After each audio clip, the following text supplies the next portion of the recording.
Ça fait carrément envie, non? Vous trouvez pas?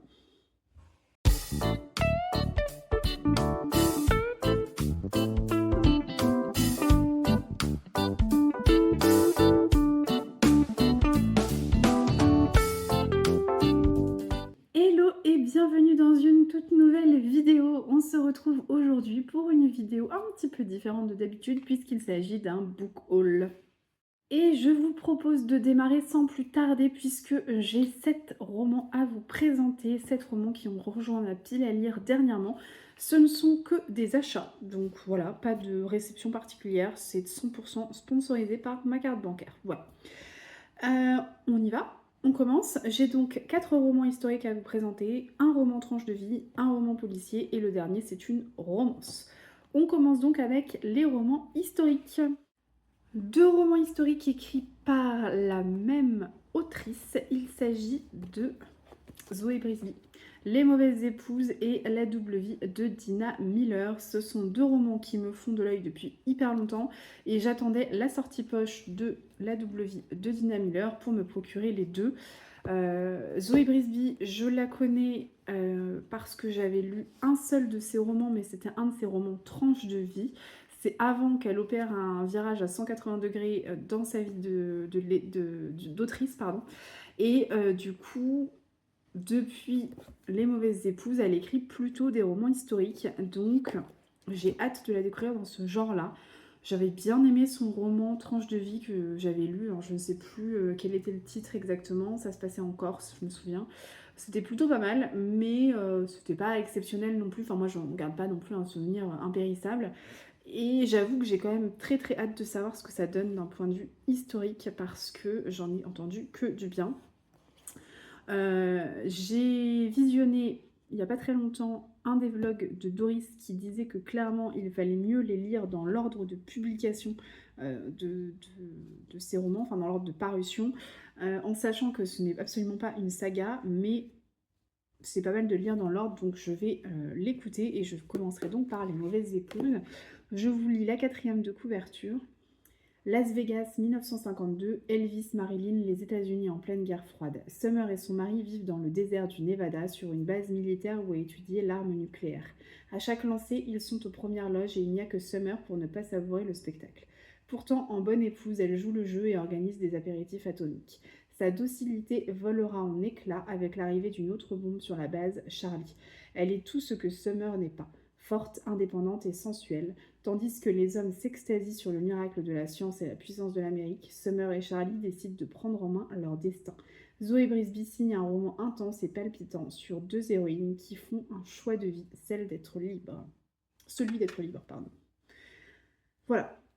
Donc on va voir ce que ça va donner. Et le deuxième, La double vie de Dina Miller, qui est un petit peu plus court. Il n'a pas l'air d'être très long, il fait 270 pages, donc très rapide. 1961, en pleine guerre froide, Kennedy lance le programme Mercury, point de départ de la conquête de l'espace.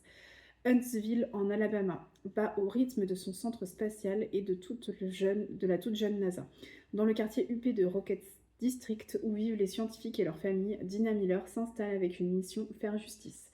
Si les jolies maisons aux façades colorées et aux gazons immaculés sont parfaitement entretenues, elles cachent pourtant bien des secrets. Ces brillants chercheurs qui œuvrent au futur radieux de l'Amérique, citoyens exemplaires, époux et pères de famille respectables, sont-ils aussi irréprochables qu'ils le prétendent? Voilà. Donc autant vous dire que ça me tente bien. En plus, franchement, en toute honnêteté, ils sont pas si longs que ça, donc je pense que ça peut se lire très très rapidement. Je suis très contente de les avoir dans ma pile à lire. Ensuite, un roman que j'ai acheté sur les conseils de Stéphanie. Un grand merci si tu passes par là d'ailleurs. C'est une autrice que j'ai découvert grâce à elle. Vraiment, je n'en avais jamais entendu parler. Il s'agit de Gillian Cantor et donc j'ai pris La vie secrète d'Elena Faber. Stéphanie m'a dit qu'elle avait eu un gros coup de cœur pour ce roman et elle a beaucoup aussi aimé son précédent qui est Marie et Maria, je crois. Je n'ai pas trouvé Marie et Maria en librairie, je voulais vraiment me le procurer également, mais je ne l'ai pas trouvé, donc je me suis dit qu'à défaut, je prendrais au moins celui-ci. Mais ça me va très bien parce qu'il me tente beaucoup. Je vous lis la 4e de couverture. Autriche 1938, Christophe, un jeune orphelin viennois, est apprenti chez Frédéric Faber, un maître graveur créateur de timbres, lorsqu'éclate la nuit de cristal. Après la disparition de son professeur, Christophe rejoint la résistance autrichienne avec la fille de Frédéric, la belle et intransigeante Helena, dont il est tombé amoureux. Mais tous deux sont bientôt pris dans le chaos de la guerre. Los Angeles, 1989. Cathy Nelson trie une riche collection de timbres ayant appartenu à son père. Parmi ceux-ci, une mystérieuse lettre scellée datant de la Seconde Guerre mondiale et ornée d'un élégant timbre attire son attention.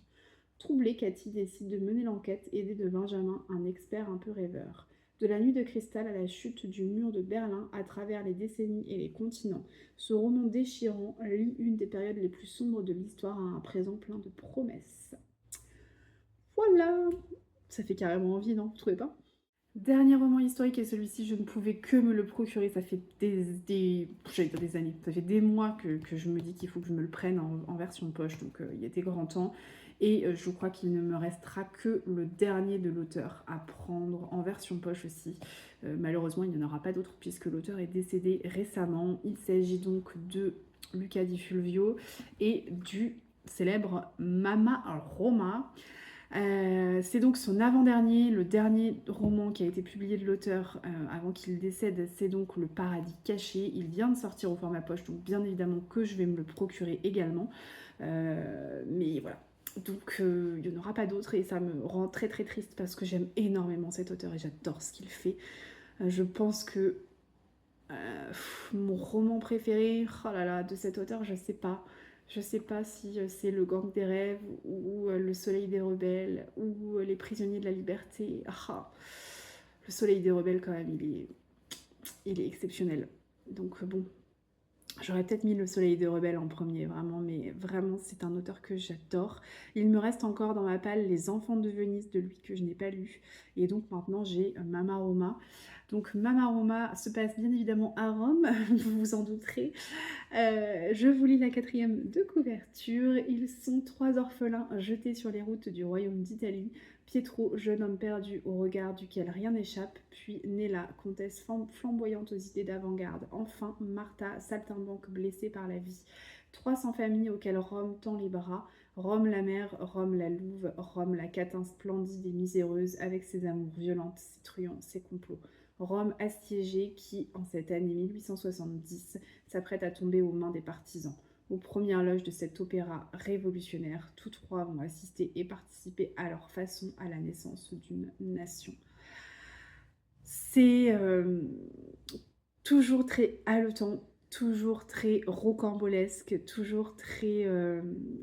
Ce sont des romans pleins d'aventures, en fait, les romans de Luca Di Fulvio. C'est extrêmement bien narré, extrêmement bien raconté. Et en fait, on est complètement immergé dans les histoires de Luca Di Fulvio. Donc, clairement, ça me fait complètement envie. J'adore cet auteur. Donc voilà. Donc, à voir si je lis d'abord celui-ci ou Les Enfants de Venise. Parce que c'est vrai que Les Enfants de Venise, ça fait un bout de temps que je l'ai dans ma palle. Donc, ce serait bien que je le sorte aussi. À voir. Mais alors par contre, on est sur des grosses briques à chaque fois. Là, on est sur un roman qui fait 800 pages. Pas sûr que ce soit ma prochaine lecture, mais quand même, celui-ci, notez-le parce qu'à mon avis, c'est une véritable pépite. On en a terminé pour les romans historiques. Je vous présente donc le roman Tranche de vie que j'ai acheté. Alors celui-ci, c'est vraiment du feeling pur et dur. C'est un roman de Sophie Talmen, Les Cœurs silencieux. Donc je pense que c'est son dernier roman qui a été publié, enfin c'est celui qui a été publié en grand format l'année dernière, qui vient de paraître au format poche, donc le livre de poche. Alors c'est hyper bizarre avec Sophie Talmen, mais toutes mes excuses d'ailleurs pour la maison d'édition, hein, mais vraiment, je trouve que les formats, enfin les grands formats de Sophie Talmen, je ne sais pas pourquoi, mais les couvertures, elles ne me hype pas du tout. Mais alors vraiment pas. Je n'ai absolument jamais envie d'acheter ces romans en grand format. Je trouve que les couvertures sont absolument pas attirantes. Et du coup, je passe toujours à côté. Par contre, je trouve que les couvertures chez le livre de poche, elles sont hyper alléchantes parce qu'elles sont toujours plein de couleurs, très prometteuses. Enfin, je sais pas comment ils se débrouillent, mais vraiment, le livre de poche, je trouve que les livres de Sophie Talmen, en fait, dans un rayon, ça pète quoi. On voit que ça, et du coup, bah, ça attire l'œil et ça m'appelle. Alors que vraiment, le grand format de ce roman, Les Cœurs silencieux, je me souviens encore de la couverture, je m'étais dit, mais c'est pas terrible quoi. Donc, et d'ailleurs, je crois qu'elle en a sorti un, ou elle va en sortir un, là, prochainement. J'ai vu la couverture, et encore une fois, je me suis dit, bah non, ça m'attire pas. C'est dommage. C'est dommage parce que là, pour le coup, je me suis complètement arrêtée devant, et j'ai dit, ok, je le prends. Quand Pedro perd subitement la parole, il prend conscience de tout ce qu'il lui reste à dire. Comment renouer avec ses fils perdus de vue depuis de nombreuses années. Sarah, sa belle-fille d'un second mariage, infirmière qui passe son temps à s'occuper des autres jusqu'à s'oublier elle-même, lui propose d'être sa voix et de partir à la recherche de ses proches. Emmurés dans le silence et le ressentiment, père et fils trouveront-ils le chemin de la paix et du pardon. De la Bretagne à Lisbonne, ce roman plein de grâce et de générosité célèbre les vertus indispensables de la réconciliation. Voilà, donc ça me tente beaucoup. Sophie Talmen, j'aime bien sa plume. J'avais lu, j'en ai lu qu'un seul, hein. J'ai lu Des matins heureux, qui était paru en 2022. Et j'avais bien aimé, franchement j'avais bien aimé, j'avais trouvé ça très sympa, ça se lit très vite, très bien. Là il fait 300 pages, donc en soi je pense que ça se lit très rapidement. Et c'est vrai qu'elle en a écrit pas mal maintenant. Donc écoutez, je vais me laisser tenter par celui-ci. Et puis on verra au fur et à mesure des années, peut-être que j'en lirai d'autres. Mais je trouve que c'est une autrice qui mérite d'être connue parce qu'elle a une belle plume, c'est très rafraîchissant. C'est souvent très bienveillant comme roman. Enfin, en tout cas, Des matins heureux, j'avais trouvé ça très bienveillant. Et en plus de ça, l'autrice en elle-même est une femme incroyablement intéressante. C'est une femme qui est neurologue de mémoire. Elle est mère de famille, neurologue, écrivaine. Enfin, elle a des casquettes multiples et elle est d'une gentillesse incroyable. Je l'avais rencontrée en salon et franchement, elle est hyper gentille. Donc, voilà, ne serait-ce que pour ça, je pense que toutes ces raisons-là font que j'ai très envie de lire Les Cœurs Silencieux. Autre roman que j'ai acheté, il s'agit cette fois-ci d'un roman policier, et donc là on est sur le deuxième tome d'une saga, c'est la saga écrite par Céline Dangean, il s'agit de la saga Louise Comon, c'est ça, c'est le Major Louise Comon, et donc on est sur le deuxième tome. J'ai découvert la saga l'année dernière avec le premier tome qui s'appelait Matrice, que j'ai beaucoup aimé. J'ai beaucoup aimé parce que l'enquête est menée par la Major Louise Comon et par son adjointe Violaine, je crois. Il me semble qu'elle s'appelle Violaine. Et j'ai trouvé ça hyper rafraîchissant d'avoir un duo d'enquêtrices pour une fois, et pas forcément que des enquêteurs. Et c'était vraiment hyper sympa. Enfin, sympa, c'est peut-être pas le mot, mais l'enquête en tout cas était très addictive, très bien ficelée, et j'avais trouvé ça, mais vraiment waouh. Et j'ai très envie de continuer cette saga. Donc il y a au total 4 tomes, celui-ci c'est le deuxième, Précipice. Vous avez également Châtiment qui vient de sortir au format poche, et le dernier tome vient de sortir en grand format et ça s'appelle La Mue. Voilà, donc c'est une saga que je vais continuer avec grand plaisir parce que j'ai adoré rencontrer la Major Louise Comon. Je trouve que avec son adjointe, elles font un travail formidable, elles font un très bon duo d'enquêtrices. Et je pense que l'enquête que l'on nous promet ici risque d'être explosive. Je ne vous lis pas la quatrième parce qu'on est sur un deuxième tome, je ne voudrais pas vous spoiler quoi que ce soit, mais visiblement on est sur une histoire de meurtre dans une baignoire, je sais pas quoi. Ça a l'air un peu sordide hein, quand même, hein, mais bon, on est sur un roman policier, donc ça peut pas non plus être tout beau tout rose. Hein. Et pour finir, on va s'arrêter sur une petite touche de douceur puisque j'ai dégoté une petite romance. Romance qui me faisait très envie, je vous en avais parlé dans ma vidéo de la romance pour la Saint-Valentin.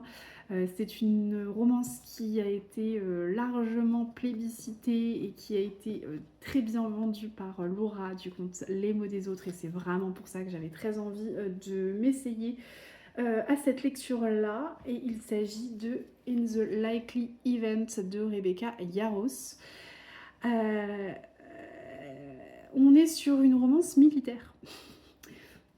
Je connais pas du tout, je sais pas du tout ce que ça vaut, mais en ce moment j'ai très envie de romance. Je pense que c'est aussi dû au fait que qu'on arrive au printemps, que j'ai pas énormément de temps pour lire, donc j'ai envie de quelque chose de très rapide, qui se lit bien, qui se lit vite.